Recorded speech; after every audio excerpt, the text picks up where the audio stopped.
Good morning. Please take a moment and greet your neighbors.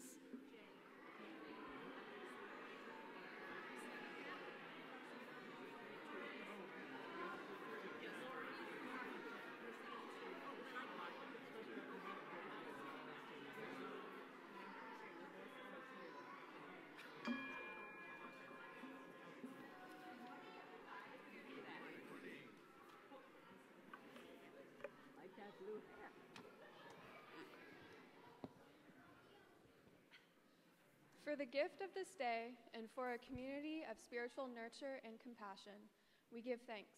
We light this chalice as a symbol of our faith. May our many sparks meet and merge in communion of heart and soul. I have two announcements before I call us to worship. First, water communion. We're having a ritual of water communion instead of joys and concerns today. So there are candles with a basket of slips on that back counter there. And you're welcome to do that anytime. Our lay ministry team will pick up any slips after the second service. And then the second announcement, you may notice that there's a rosebud on the front table. That is to celebrate Iris Catherine Lanzini, who was born in July. Her mother, Karen Farrell, reports that all is doing well, and she's actually here today, and I hope you all get a chance to meet her. We also have another baby here for the first time that was born several months ago, and we did a rose for them. So this is Baby Day. I want to welcome all the babies, and hope you all, any of you who like babies, get a chance to meet them. Okay, so now I'd like to invite you to join your hearts and minds in the spirit of worship. So today, we will go down to the Cumberland River in spirit. We're taking a journey through time and across the earth. From its headwaters in Lecter County, Kentucky, to its mouth at Smithland on the Ohio River, the Cumberland River travels almost 700 miles. Over 300 miles of the river flow through Tennessee, which contains 11,000 square miles of watershed. 7 major tributary river systems to the Cumberland rise in Tennessee, and some of you live near some of these river systems. There's the Obey Wolf and Roaring, but near us, there's the Caney Fork, the Stones, the Harpeth, and then a little west of us is the Red River systems. The little stream that divides the church, so you can see it right down here, it actually divides us exactly diagonally, our land, actually flows, we think, into the creek at 100 Oaks, and then flows into the Stone River system. No matter where you are in this whole Nashville area, you are in a watershed. No matter where you are. This river co-creates our home with people who have lived here, hunting, fishing, gathering, and growing crops since the end of the last ice age in 900 AD. There were mastodons here, kids. So we're connected through time. The Cumberland River connects us to the rest of the world. Watersheds from the Atlantic coast flow into ours. Our river flows into the Ohio River, which flows into the Mississippi, where it mingles with watershed from as far as the Pacific coast. The Mississippi flows down to the Gulf of Mexico, which eventually, as it goes way down and up, flows to all 5 major oceans of the world. Everything we do with our local rivers and streams goes out to the rest of the world, shaping all lands and shaping all sentient beings. Then it comes back to us. What goes around, comes around. I invite you on this journey of co-creation. Let us begin by going down to the river.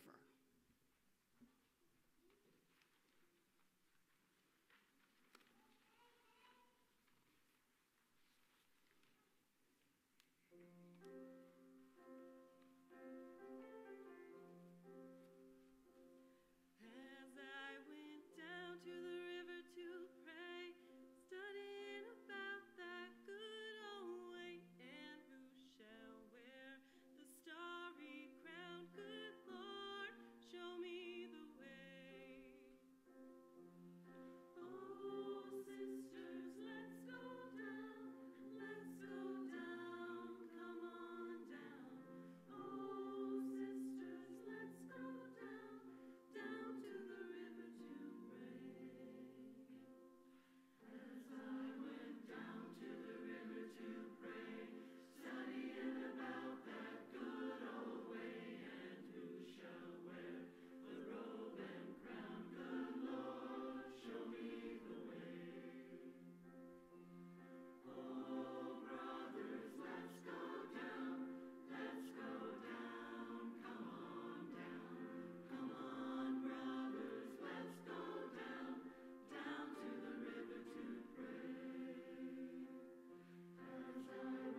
go down to the river.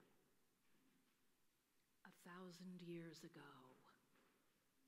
Down to the river 1,000 years ago, when, imagine a tribe living there by the river, children down on the edges there collecting mussels. Have you ever eaten mussels? Anyone? Yeah. Well, it's nothing new. They were doing it 1,000 years ago. And they were throwing the shells off to the side there of the riverbank. You'd be surprised how long those shells hang around. And there were mud puppies on the side eating crayfish. And the river was happy. The river loved to have people around it. There was so much life there. The soil, the things that grew, the animals who came to eat all of the abundance there. It was a great place where many living things, including people, would thrive. Now, one day, some of the children saw these logs coming down the river. And they splashed out, they swam out there to see what was going on, and it was actually carved out. If they wanted to, they could have gotten a couple, 3, 4 kids in one of these. And again, the river smiled. The river said to the children, because the children, remember, they could hear the river. They understood the river. And the river said, yes, the inside of the tree is dug out. It's a dugout, or you could call it a canoe. And it comes from tribes farther up to our east. It comes downriver to you. Now, if you wanted to go up there and see them, it would take an awful lot of paddling, going against the flow of water there. But remember, everything that comes to me goes down the river, flows to the west. The children loved that idea, and they, even more than that, they loved the idea that all up and down the river, there were other tribes and other children who they didn't even know. Children who might be their friends. And so they decided, just as the people east of them had sent the canoes down the river, they would make some canoes and send them down the river too. But they would make them a little extra special, and they carved mud puppies into the sides, because they knew whatever their differences were, those children downstream from them, they played with mud puppies too. So this was a wonderful thing, and the river remembers all of the people who have lived there, all of the children who have played there. And the mud puppies, you have no idea what they are, do you? Never fear. There is actually a little picture of one of them inside your order of service. And they are an amphibian. Look a little bit like a lizard. Yes, they're salamanders. Yes, they're a unique kind of salamander. They're one that never grows up. But let's leave the biology to the side for the moment, and let's talk about what's so special about them. There are actually 3 different ways that they can breathe. 3. They have gills, like a fish. If they really wanted to, they could stick their little heads out of the water and gasp for some air. But here's the fun one. They can breathe through their skin. They can take it all in. And if they lose a leg or a tail, guess what happens? It grows back. It does. What's that? It grows back. Yeah. If you lose your tail, Chris, it won't grow back. You're not a mud puppy. Now, so those mud puppies have been around for a long, long time. They lived on the shallows, on the edges, And they would, on those stubby little legs, they could walk. And they preferred stony beds rather than muddy beds. They didn't want to sink in. But the fastest way that they could move would be to swim. So this was a lovely time, and everyone lived well in this beautiful place. And at the end of the day, the children just took more of the mussels, put them in baskets, and carried them back home. And just as every day before that, the river remembers.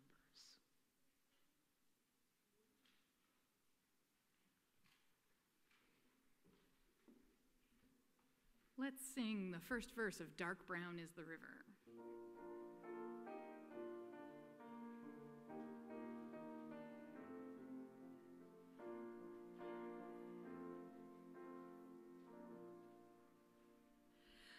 Dark brown is the river, golden is the sand. It flows along forever with trees on either hand. Floating, when will all come home? So, we have a river here with us today. And we are going to make our own canoes. You should have all gotten a handout. Gail, let me take this. And some of you know how to fold a piece of paper into a boat. Go right ahead and do that. This, yes, if you didn't get one, put your hand up. Okay. And I'm going to try to make it a little bit easier. So fold it in half so you have a center line. And then open it back up with the blank side facing up. And fold one half over to meet the center line. And fold the other half over to meet the center line. And now this is where it gets interesting. This part here, you fold it along that dotted line so that you make a triangle.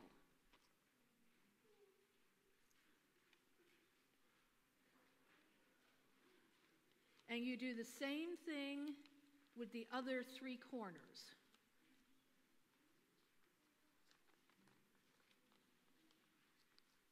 How's it going out there? We gonna sink or swim? Oh, we're gonna do just fine, aren't we? Now, when you have all four corners folded over, go back to the one with the dotted lines. You see this? Fold it over again to make another long triangle this time.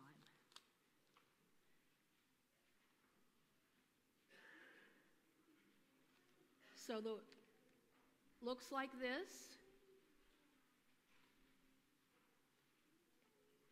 And do that on the other three sides. Keep folding.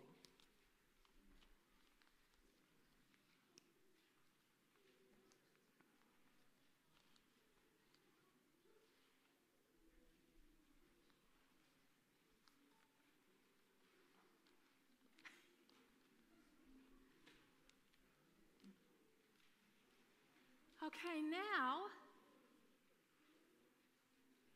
when you have all of that done, hold it so that you're looking at your folds,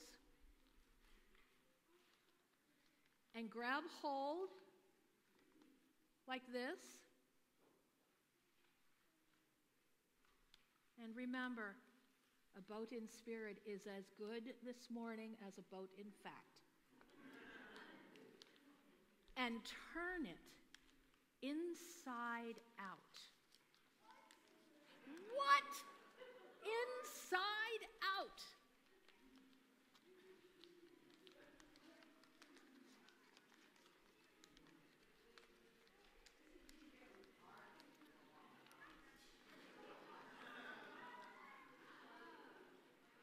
And we have canoes. That is fabulous, Agnes. We have canoes. Hold on to them.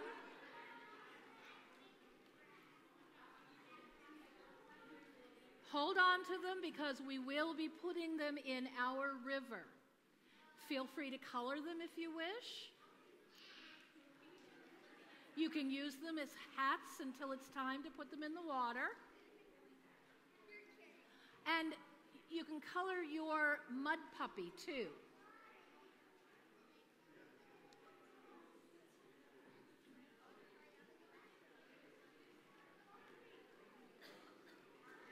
Yes?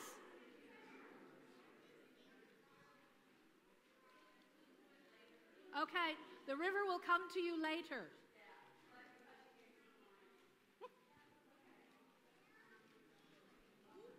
Shove over.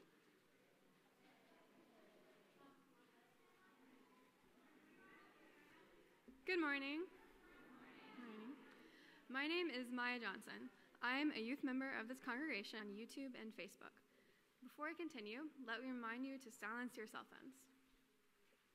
As Unitarian Universalists, our spiritual paths vary, but in this congregation we have made a covenant together. We affirm our interdependence, celebrate our differences, and work for justice. We deepen our relationships as we create a compassionate, welcoming community, nurture spiritual growth, and act on our values in the broader world. I want to extend a special welcome to visitors worshiping with us this morning. We ask you to wear the paper name tags because it helps us to recognize you as someone we'd like to meet. If you are seeking a spiritual home, we hope that you may find it here. Whether you are new to Unitarian Universalism or visiting from another UU congregation, we invite you to stop by the welcome table after the service to have questions answered. People become members of this congregation by signing the membership book and supporting the church with their time and finances. If you are considering joining the church, please talk to our Assistant Minister, Denise Gouch. Following the service, we hope everyone will enjoy coffee and fellowship in the social area, where you'll also find information about current opportunities for engagement and reflection. There are a number of announcements in the weekly bulletin, which I hope you will take home and read. I have an additional one right here. Stand Up Nashville, a coalition of organizations, including our own NOAA, National Organized for Action and Hope, has been working hard to make sure that affordable housing, living wages, and services for the community are part of the development deals in Nashville, starting with the soccer stadium. On Monday, August 27th at 4:30 p.m. at the Metro Courthouse on Public Plaza, we are having a prayer vigil and rally before a Metro Council public hearing. We need every person who cares about living wages, affordable housing, and inclusive progress communities to stand up and make their voices heard. They will provide food and t-shirts. Reverend Gail will provide UU-friendly prayer and will be testifying at the public hearing. We are getting a reputation as the people who show up and make a difference. With thanks to all that can come. There are also flyers about this at the social justice table in the social hall. Thank you.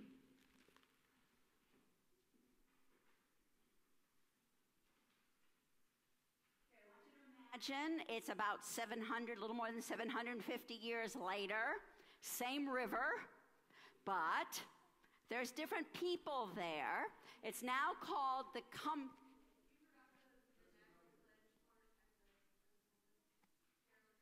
Oh, I'm so sorry. Thank you.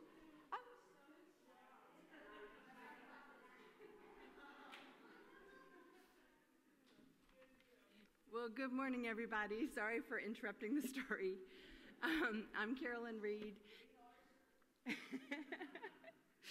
So thank you for giving me a few minutes of your time to talk with you today about the Nashville Pledge Program, also called Living the Pledge to End Racism.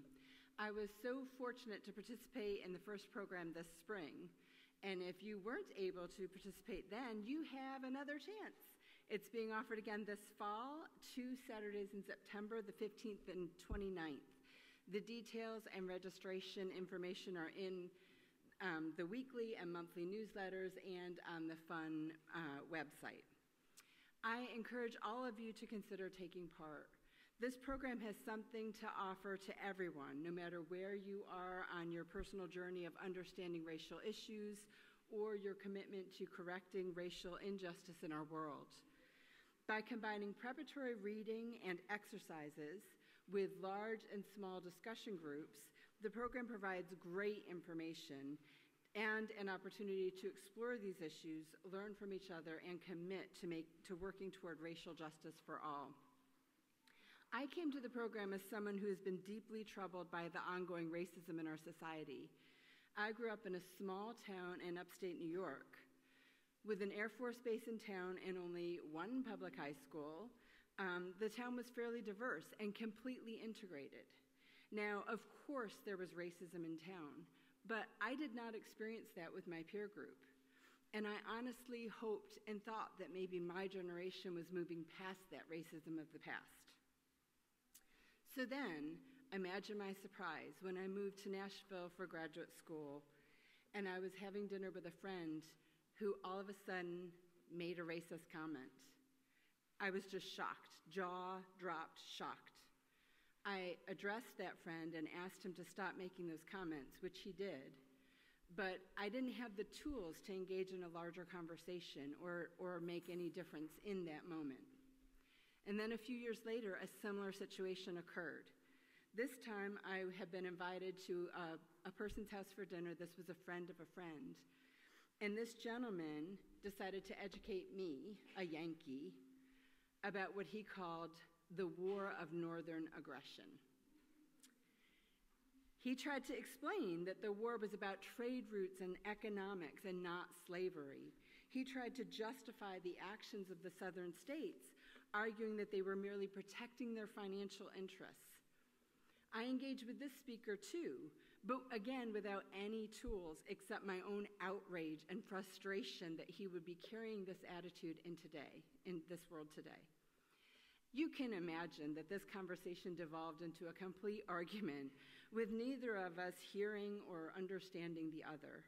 And I certainly didn't convince this gentleman that the war was about slavery, that his words could hurt others, or that people of color are suffering long-lasting, ongoing effects of that horrific period.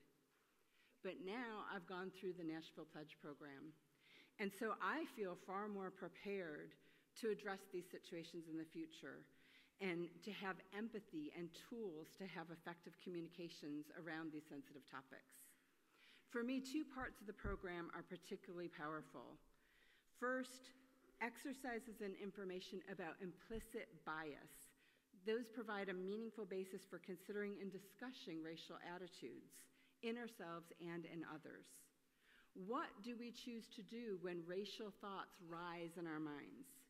Do we notice them, believe them, turn away from them, or try to gently move them into something else?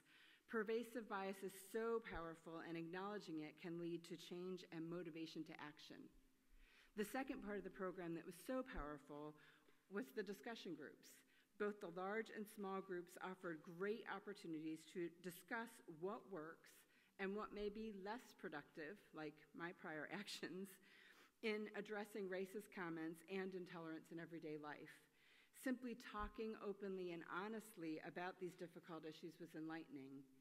But then the facilitators and the other participants also had wonderful insights and suggestions that will benefit all of us. When I registered last spring, I was really concerned about dedicating 2 full Saturdays to the program, since I have a small child at home and a very busy work schedule. But I can tell you that it was worth every minute and more. I can't say enough good things about this program and the very dedicated volunteers who offered it and facilitated the discussions. And I hope all of you will take the opportunity to participate in September. Thank you.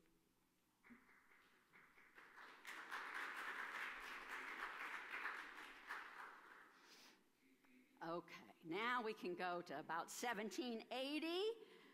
The river is now called the Cumberland River by the European immigrants that have come. And there is a child doing the same thing along that river that somebody was doing, and other children were doing so many years before. They were wandering around the river, gathering mussels, and now there was huge mountain of mussel shells behind them. And so they knew that people had gotten mussels there before.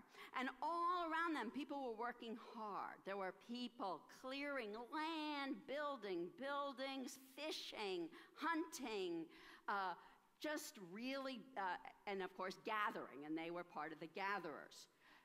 One of the children wandered off kind of alone, because they found kind of some bushes and they could kind of play alone in the shallows of the water. And they took one of their mussels and opened it and put a little of the mussel in the water. And do you know what came to eat it? One of the mud puppies. Now, these mud puppies, have you ever touched one? They feel kind of slimy. They feel kind of like mud, and they're kind of the color of mud. But they have these adorable little faces with big eyes. The ones that I saw at the zoo were about this big. So I could see why, somebody would call it a mud puppy. And, well, this little girl, she started talking to the mud puppy. She said, I am so glad to make a friend. I am so sick of everybody. We have been crammed on boats for more than a month. 30 families with lots of kids. At first it was fun, and 30 slaves. We were on 30 boats for more than 30 days, and we went against the current on the Cumberland to get here, because they came down Ohio and then back, and it was hard, but it was kind of fun at first. We'd camp out on the land at night, and we make a big fire, and we would sing hymns, and after, when we were going to sleep, now this made my mom really annoyed, but the slaves would sing their songs, and they were great, and I really liked listening to them. But then we got attacked by Indians, and we weren't allowed to make any noise, and if we went on land, we had to kind of really sneak out and be quiet. So we were stuck together, and then people started getting sick. They got the pox. They got these big bumps, and then they would come off and make big holes in their face and be really ugly, and some of the babies died. It was awful. So I'm really glad to be here, but I'm so sick of people, and I'm really happy to be able to talk to you about get away from all the kids. Well, after a few days, of course, the big kids saw her sneaking off, because they were supposed to always watch each other all the time. And she wasn't surprised when they came over and said, "What are you doing here, you lazy? You're not out there picking mussels. Come on, get back to work." And one of them says, "Were you talking to something down there?" And they look down and go, "Oh, look that's a devil bender. You're talking to a devil bender?" She says, "No, it's a mud puppy. It's my mud puppy." And they said, no. Look it's all brown and muddy. It's from hell. It came up from hell, just like those Indians, the devils did that attacked us. They probably came up together." She says, No. That's my friend." "Well, we'll show you. We're going to send it back to those devils downriver." And they took a log and they hauled it out, just like the Indians did, made a dugout, because they had come there on some of the dugouts. And they put that mud puppy in and put it out in the river, and it went flowing away. And the little girl was so upset. But they just grabbed her. "Come on, you have to come back. Get your muscles and come back. You're so lazy." Well, it was several days before she got to go back. She was really worried that the other mud puppies would be mad at her. And the big kids watched her like a hawk for about 3 days. And then what do you think? They just got bored of watching. It was like, we got other things to do. And so she was able to sneak off again to her secret place. And when she first went down, She couldn't see any mud puppies. She even put a mussel down and none came. She was very worried. So she was walking out into the river and she was really crying. She was really upset. And then she thought she heard something saying, "It'll be all right. It'll be all right. It'll be all right." She looked around. She couldn't see anyone.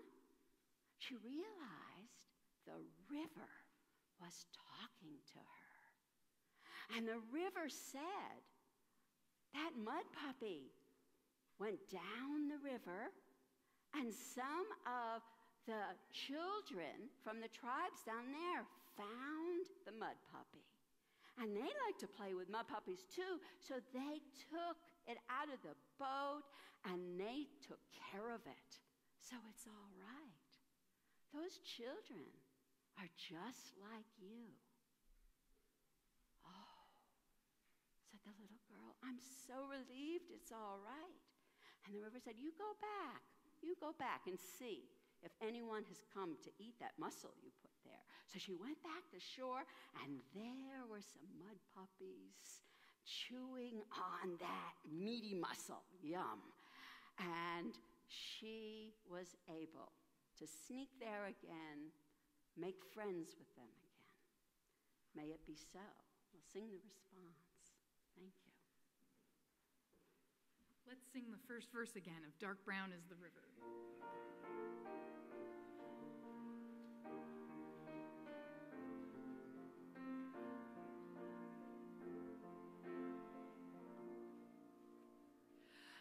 Dark brown is the river, golden is the sand.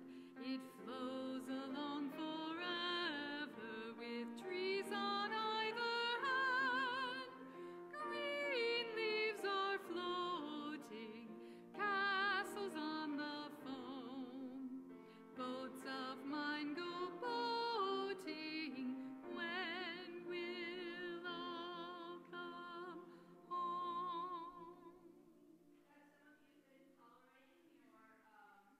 Mud puppies. I don't want to call it a hellbender. I like mud puppy better. But they do call them hellbenders at the zoo, because that's what they call them now here. Yeah. Yeah, I don't either. So do you have clips? So Jonah, who needs a clip? Raise your hand if you need clips. Jonah's going to give you a clip. Jonah and I are going to bring the water. It's going to flow down and around, and we're going to ask you to, if you would like, clip your boats, if you're ready to clip them on, or clip on your mud puppies in the river, so that, because the river remembers. So we'll start doing it around now, and maybe we could place.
going to bring it back up there any time during the service.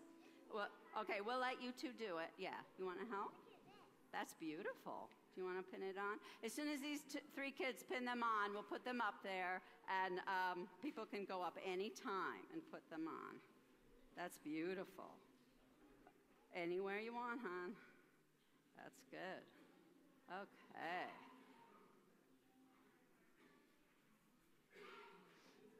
No, it's fine. Yeah, see?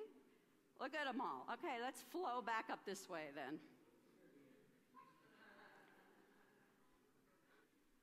There's somebody's sunglasses right there.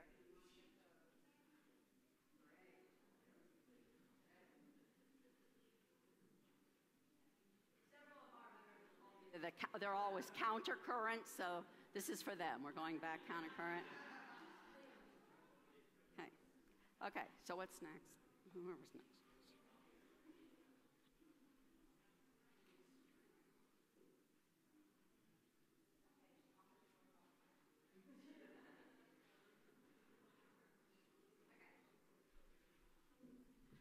At this time, our offering will be received. We've got to go with flow here.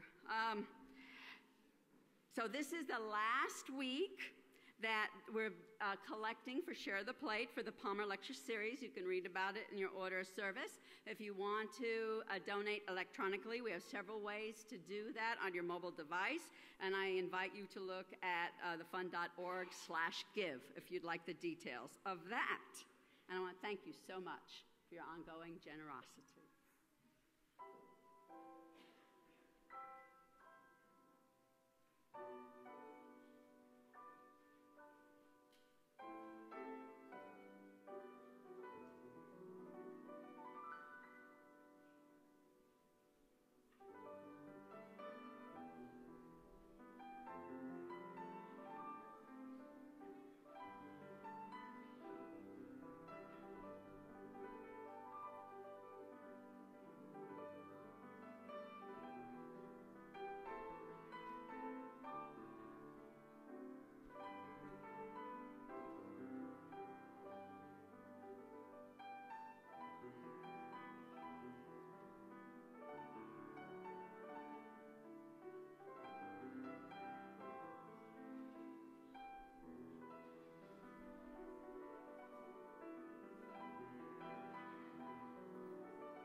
And so we're ending or nearing the end of our journey. Now it's 2018. Here we are. Now, if we went downtown to where the Cumberland is, would y'all want to go swimming in it? Why not? Yeah. Pollution, coal ash, all kinds of garbage. The river is not what it used to be. So, it moves along, but it moves more slowly, unless we have torrential rains, and then it just spews forth with all of the garbage all over the place, coming through those culvert pipes. And you look out there, and you could go and you could collect some of the garbage, and you might find a live turtle, and you might find a dead salamander or mud puppy.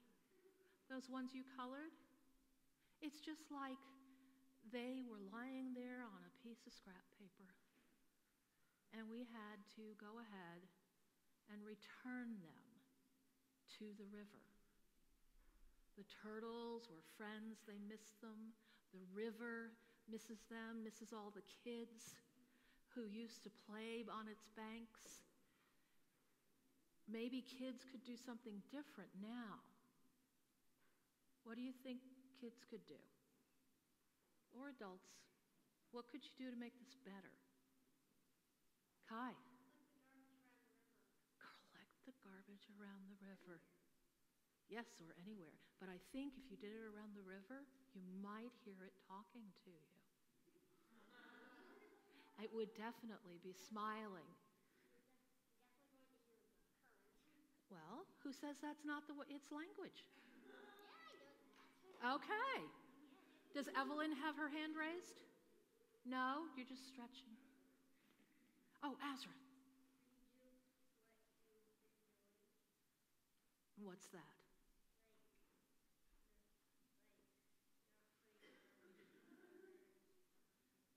Right, don't put the garbage in the river to begin with. Yeah. And just like the river, we need to remember. And one of the ways that we can remember, I think we could have a little memorial service for the salamanders that are no longer with us, our mud puppies gone from us. And so we could say a few words, just a few words, and make a nice little memorial service.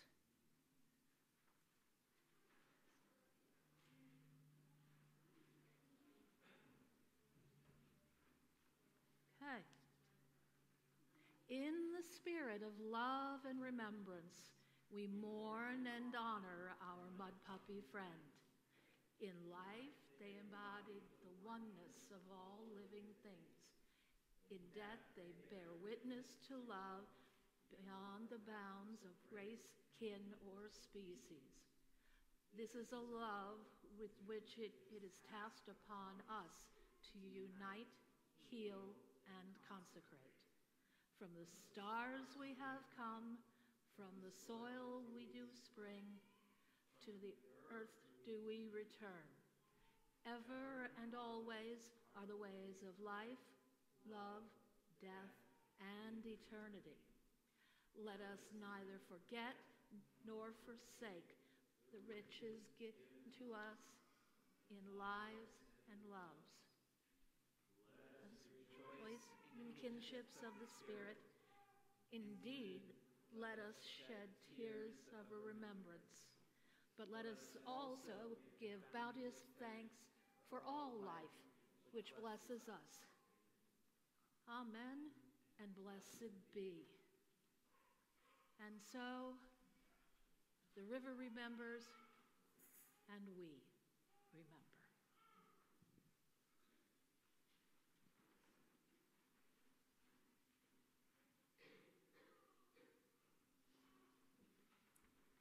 Let's sing the second verse of Dark Brown is the River.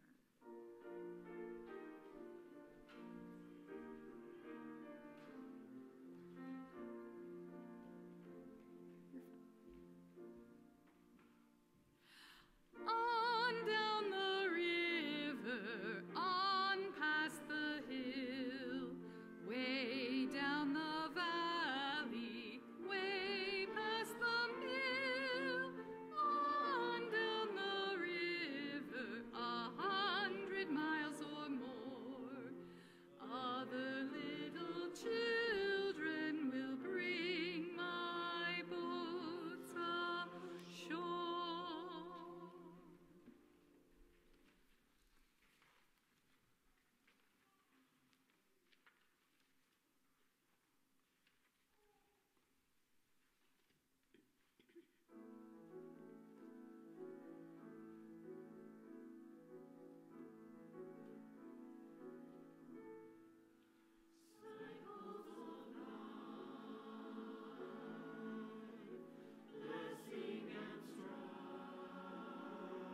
places where the mud puppies or the hellbenders are still living, and they're helping them reproduce. And they have found them in the streams where it's still running water, so there's lots of oxygen because they need that oxygenated water to breathe through their skin. They're also saving what's called the Nashville crayfish, which is only a species that's only in the rivers and streams right here in Davidson County. And so what they're doing is I don't know if some of you remember one of our members who was an Eagle Scout. He got his Boy Scout troop, and they made what they call a water garden out here. You look out here, you can't really see that it's a water garden because it's designed with plants to take all the water and soak it in to the earth so that it doesn't pick up all the oil and stuff on the road and just bring it right to poison the river. And the earth does this wonderful thing. It kind of purifies that water, so when it goes down and then goes out, it's not poison anymore. So that then makes sure there's less poison in the river, and it goes around to the sea, and then it rains back on our rivers, and we have fresher water, and our mud puppies and our crayfish can be healthy. And so all of you can do things like that. For instance, I used to wash my car on my driveway, but then I found out that made all the soap go down the driveway, and it would end up in the river and poison the mud puppies, and I didn't want to do that. So now I wash my car on the grass, and it soaks in, and it's safer for the rivers near my house. But even more important than that is how we think about the mud puppies and the earth and the people. When those people came from Europe to settle here, they actually had a new idea. They had always believed they needed to have a good relationship with the water and the earth because it was alive. And it was just 100 years before they came that people who were philosophers and kings who were trying to push greater industrialization started to say the earth is not alive. It's a resource. We can take what we want. We can use the water any way we want. They even changed the way they interpreted the Bible. They translated the words that we have responsibility or stewardship of the earth to we have dominion over the earth. So they really thought that everything on the earth was theirs to use, and that was a new idea. And they started building, that's why they started building all of these, by hand at first, all of these locks and dams and rivers. That's why the river is so different now in Nashville. So they didn't just think the earth was bad. They started to say that the slaves are bad because they're not in charge of dominion over the earth. And they thought the Indians, they called them devils. They thought they were from hell because they weren't in charge and have dominion over the earth. So their oppression of the earth, the oppression of the creatures on the earth, changing the name of mud puppy to hellbender like it was bad, was saying these things are bad. They said something that was previously considered sacred and holy and beautiful that we were a part of is bad.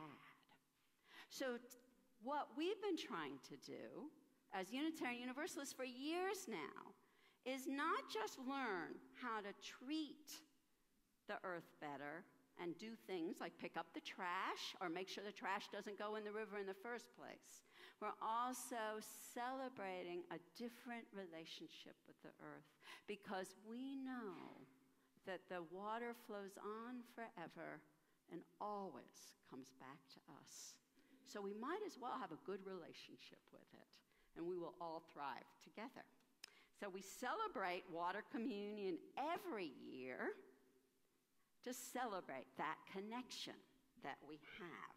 You may have noticed when you walked in that there's four, ignore this one for now, that there's 4 places where there's a bowl of water and a pitcher of water.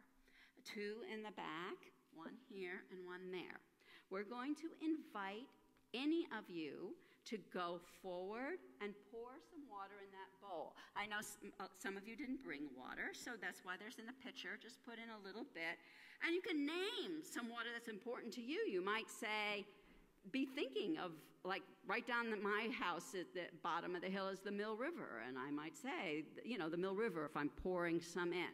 I actually brought some from our home in Gloucester, Massachusetts, from a big, big lake there, and I will pour it in, and I'll say that name. So I would like to invite you all at this time to go to one of the bowls, name a place where the water is you feel connected to at this time.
We bring waters from the 4 directions. Water from the north, from icy seas and frozen lands. Water that commingles and is part of the water of the globe. Bless these waters, that they may be healing waters. May the waters make us new. Holy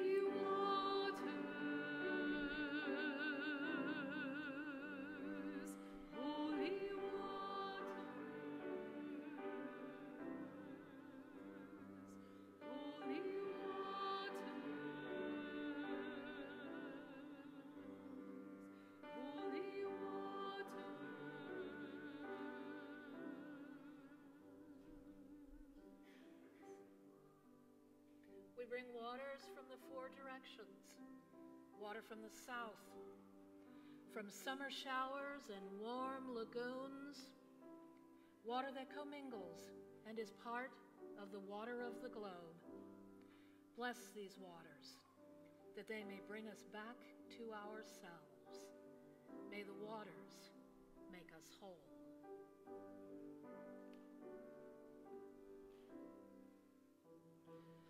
Holy water,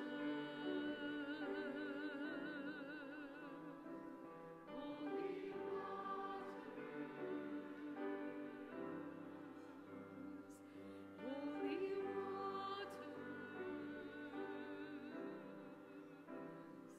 holy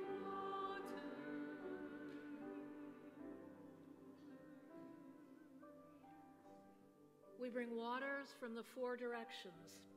Water from the east, from monsoons and sacred pools. Water that commingles and is part of the water of the globe.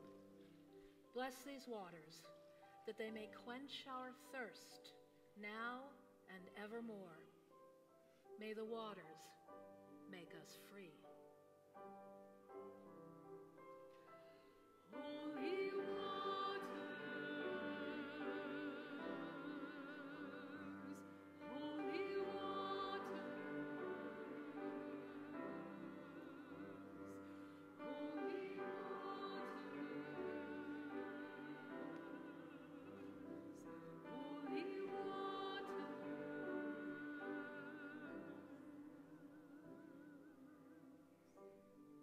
We bring waters from the four directions. Water from the west, from dry places. Water especially precious for its scarcity. Water that commingles and is part of the water of the globe. Bless these waters, for they restore us to community once again. May the waters make us one. Holy waters, holy waters, holy waters, holy waters, holy waters, bathe us in forgiveness. Wake us to the path. Wash us in the mystery of ocean, sea, and shower. Holy waters make us new. Holy waters make us whole. Holy waters make us free. Holy waters make us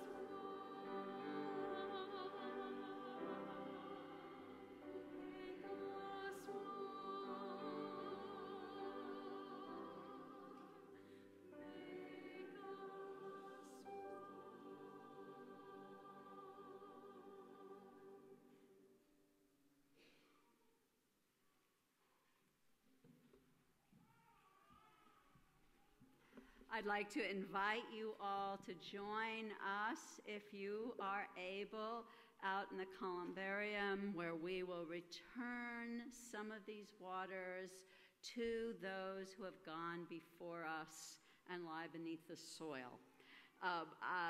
We're going to have some people process out with the water, with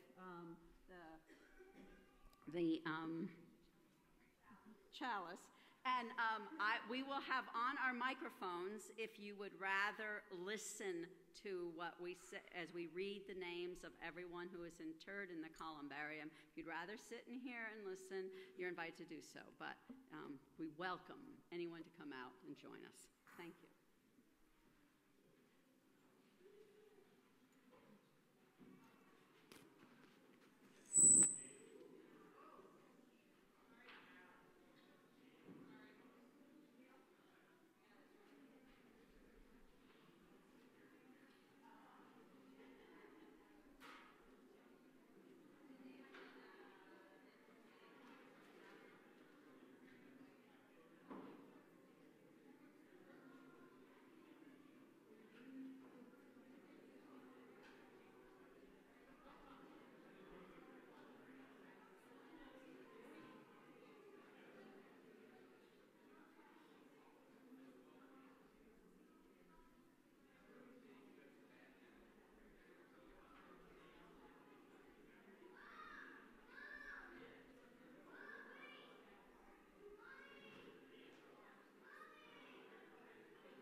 She had kept it on.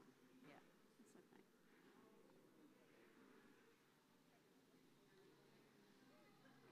You can, I can just give it to you. I start, and then you do that. Not yet.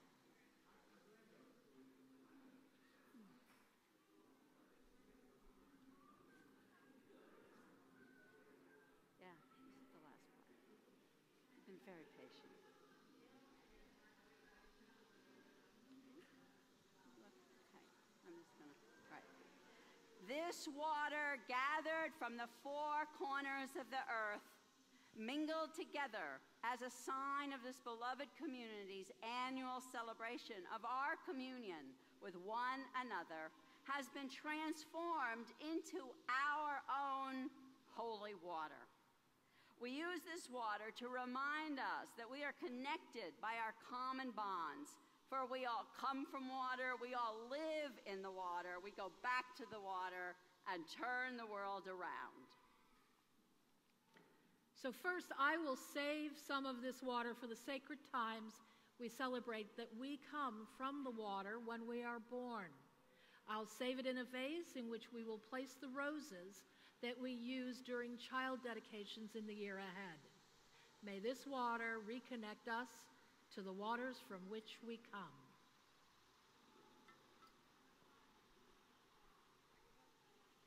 At this time, we will pour the rest of the water here at the site of our church columbarium, where so many of our community members are laid to rest at their deaths. As Chris pours this water, we will read the names of those who are interred here. I know some of you would like to then just put out the names of people from this community that are not interred here that have passed that you are also remembering. May this water reconnect us to those who have preceded us in death.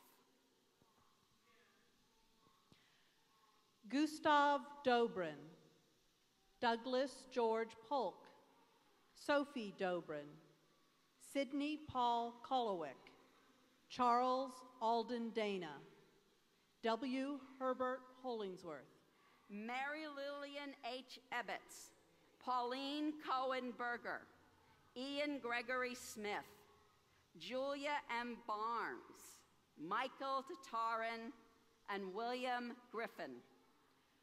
Barbara Dana Holmes, Mildred Benson, Dorothea Griffin, Stanley Ray Jernigan, Winifred Smith Lyserson, Robert Adam Lovelace, Elizabeth Ians Harris, Sean Lennox Conkin, Jean Williams Morgan, Aaron Hiller, John Floyd Smith, Joe Moore, Lawrence T. Ansoff, Joe DeBona, Dewey W. Grantham, Raymond C. Norris, Barbara Stacy Dana, Joy Dedman Gasta, Nancy Alina Cushman, Penelope Mountfort, Francis Crowley, Jace Birch, Caitlin Christine Lee, Joan Pratt Tillman, Carol Sue Alley, Robert Eldon Canwright Sr., Ingming Lin, Bao Ching Lin, Dwayne Barry Wyatt, Michael J. Sitzman, Tara Lee Driscoll, John Robert Newbrow, Harry Howe Ransom, Phyllis Phillips, and Leslie Phillips. Ralph Jerry Kazort, James Monroe Williams, Suzanne Peterson Reed, Russell Rusty Walther, William S. Chipping, Mary Frances Watts, Barbara Burr Curlis, Dorothy I.T. Conkin, Cornelia Faust, Nancy A. Ransom, Sheldon E. Rosenberg, and Virginia B. Grantham. We come from water and to water we will return, like these drops falling to the earth. May it be so. The words to the chalice distinction can be found at the bottom of your order of service. We extinguish this flame, but not the light of truth, the warmth of community, or the fire of commitment. These we carry in our hearts until we are together again. We come from water, we live in water. Let us turn around from this place back to the waters that flow through the rest of our lives and continue to turn the world around. This service is over. Let our service begin again, refreshed and renewed.